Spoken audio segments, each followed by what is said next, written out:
مطمئنم که این ویدیو شما را شگفت زده خواهد کرد و دیدگاهتان را نسبت به تاریخ و فرهنگ تاجیکستان برای همیشه تغییر خواهد داد. تصور کنید کشوری با تاریخ کهن و سرشار از افسانه ها، از شاعران بزرگی مانند رودکی و فردوسی گرفته تا شاهان و فرمانروایان فریخته ای که در دل آسیای مرکزی تاریخ ساز شده اند. اما یک لحظه توقف کنید. یک سوال مهم در ذهن شما ایجاد می شود: تاجیکستان امروز چگونه به این جایگاه رسید؟ چه تغییرات عظیمی در این سرزمین اتفاق افتاده است که از کشوری باستانی و غنی به قلب فرهنگی و علمی آسیای مرکزی تبدیل شده است؟ چگونه کشوری در تقاطع چندین تمدنی بزرگ قرار دارد توانسته خود را از مشکلات و چالش ها بیرون بکشد و به کشوری قدرتمند و با هویت تبدیل شود؟ در این ویدیو شما با واقعیت های دست خواهد یافت که ممکن است هرگز درباره آن نشنیده باشید. از دوران باستان تاجیکستان، از امپراتوری های بزرگ گرفته تا تأثیرات اسلام و تحولات فرهنگی و اجتماعی که چهره امروز این کشور را شکل داد. اما این فقط آغاز داستان است. از همین حالا آماده باشید تا با گوش دادن به این اطلاعات نگاهتان به تاجیکستان برای همیشه تغییر کند. تا پایان این ویدیو با ما همراه باشید و از دنیای تاریخ و فرهنگ این سرزمین بیشتر بیاموزید. قبل از اینکه اسلام به این سرزمین راه یابد، تاجیکستان بخشی از امپراتوری های بزرگ باستانی همچون هخامنشیان، سلوکیان و اشکانیان بود. این مناطق نه تنها از نظر جغرافیایی موقعیت راهبردی ویژه‌ای داشتند، بلکه در دنیای تجارت و تبادل فرهنگی نقش حیاتی ایفا می‌کردند. در دوران هخامنشیان که یکی از بزرگترین امپراتوری های باستانی را در خود جای داده بود، تاجیکستان قسمتی از این امپراتوری عظیم بود و تحت تأثیر فرهنگ و تمدن ایرانی ها قرار داشت. بعد از فروپاشی امپراتوری هخامنشیان، ورود سلوکیان به این منطقه، تاجیکستان همچنان تحت سلطه این امپراتوری یونانی قرار داشت و شاهد تغییرات فرهنگی عظیمی بود. در دوران اشکانیان و سپس ساسانیان، این سرزمین ها همچنان نقشی کلیدی در تحولات سیاسی و فرهنگی منطقه ایفا کردند. اما آنچه در این دوران برجسته است، تأثیری است که این تمدن ها بر مردم و فرهنگ این منطقه گذاشتند. اما در اوایل قرن هفتم میلادی اتفاق مهمی رخ داد. تاجیکستان به عنوان یکی از مسیرهای اصلی جاده ابریشم شاهد ورود اسلام به این سرزمین بود. در سالهای آغاز قرن 8 میلادی ارتش‌های عربی به آسیای مرکزی حمله کردند و اسلام را به مناطق مختلف از جمله تاجیکستان وارد کردند. این تحول بزرگی بود که نه تنها در دین و مذهب، بلکه در تمام ابعاد فرهنگی، علمی، اقتصادی و اجتماعی تأثیر گذاشت. در آغاز پذیرش اسلام در این منطقه تدریجی بود، اما با گذشت زمان با ویژه در قرون وسطا دین اسلام به سرعت گسترش یافت و تاجیکستان به یکی از مراکز مهم علمی و فرهنگی جهان اسلام تبدیل شد. سمرقند و بخارا که امروز در ازبکستان قرار دارد، در آن دوران به عنوان دو از مراکز مهم علم و دانش جهان اسلام شناخته می‌شدند. در این شهرها علمای بزرگی مانند ابوعلی سینا، فارابی و بسیاری دیگر از بزرگترین شخصیت‌های علمی و فلسفی تاریخ اسلام به دنیا آمدند. این شخصیت‌ها نه تنها در علم و فلسفه، بلکه در ریاضیات، نجوم، پزشکی و بسیاری دیگر از رشته‌های علمی نقشی برجسته داشتند. گسترش فرهنگ اسلامی در تاجیکستان با وجود تهاجم‌های مختلف و از جمله حملات مغول‌ها در قرن 13 میلادی همچنان ادامه یافت. مغول‌ها به عنوان یکی از بزرگترین امپراتوری‌های تاریخ به این سرزمین حمله کردند، اما نتوانستند تأثیرات فرهنگی و علمی اسلام را از میان ببرند.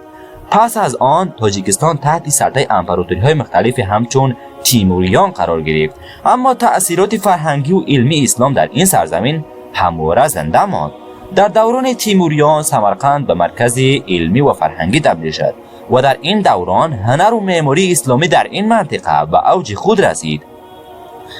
تاجیکستان با هنرمندان و دانشمندان بزرگ خود به یک قطب جهانی در هنر، فلسفه، پزشکی و علوم دیگر تبدیل شد. این تحولات باعث شد که تاجیک‌ها به عنوان نگهبانان فرهنگ و تمدن اسلام شناخته شوند.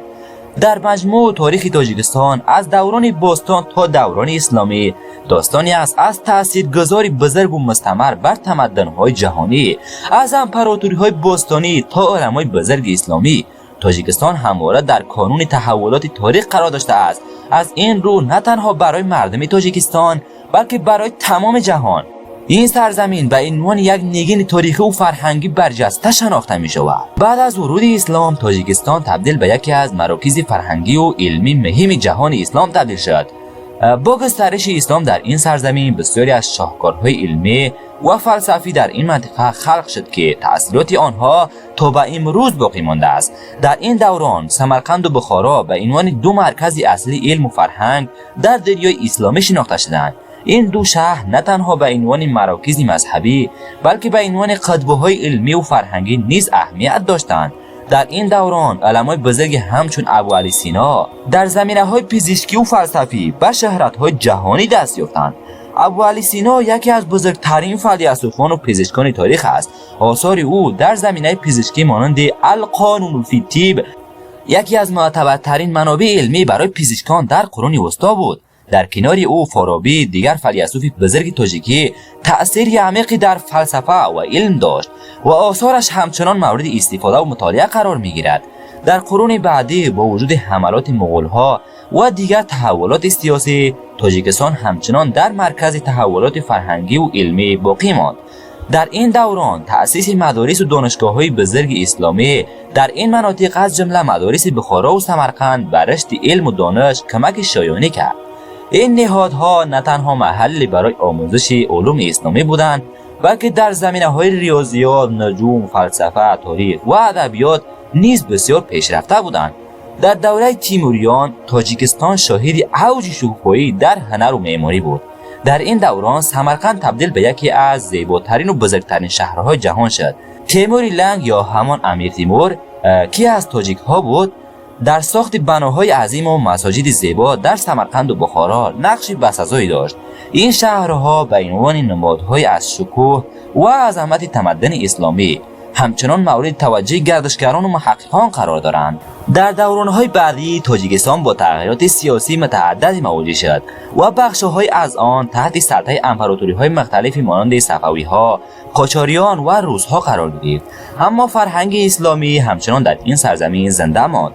حتی در دوران تسلط شوروی که تلاش تا دین اسلام تحت شعار قرار گیرد، تاجیک‌ها توانستند هویت فرهنگی و مذهبی خود را حفظ کنند. در دهه‌های اخیر پس از استقلال تاجیکستان از شوروی در سال 1991 این کشور به بازسازی هویت فرهنگی و مذهبی خود پرداخته است. دولت تاجیکستان امروز با تلاش‌ها برای حفظ میراث اسلامی و تاریخی خود با ویژه از طریق حمایت از مساجد و مدارس دینی فرهنگ غنی خود را زنده نگه داشته است. همچنین تاجیکستان به عنوان یک کشور باستانی و پرتاریخ مقصد جذاب برای گردشگران علاقه‌مند به تاریخ و فرهنگ است. در پایان میتوان گفت که تاریخ تاجیکستان هم پیش از اسلام و هم پس از آن شاهد تحولات بزرگی بوده که نه تنها در تاریخ آسیای مرکزی بلکه در تاریخ جهان تاثیرگذار بوده است. این سرزمین با آثار علمی، فرهنگی، هنری و تاریخی خود همواره یکی از گنجینه‌های بزرگ تاریخ بشر بوده است. از تمدن‌های باستانی تا عصر اسلامی و حتی دوران معاصر تاجیکستان همواره در تاریخ بشریت نقشی کلیدی داشته است. ممنون که تا انتهای این ویدیو همراه ما بوده. لطفا نظرات زیبای خود را در بخش کامنت ها برای ما بنویسید و همچنین لایک و سابسکرایب کانال ما را فراموش نکنید. و تا ویدیوی بعدی خدا نگهدار.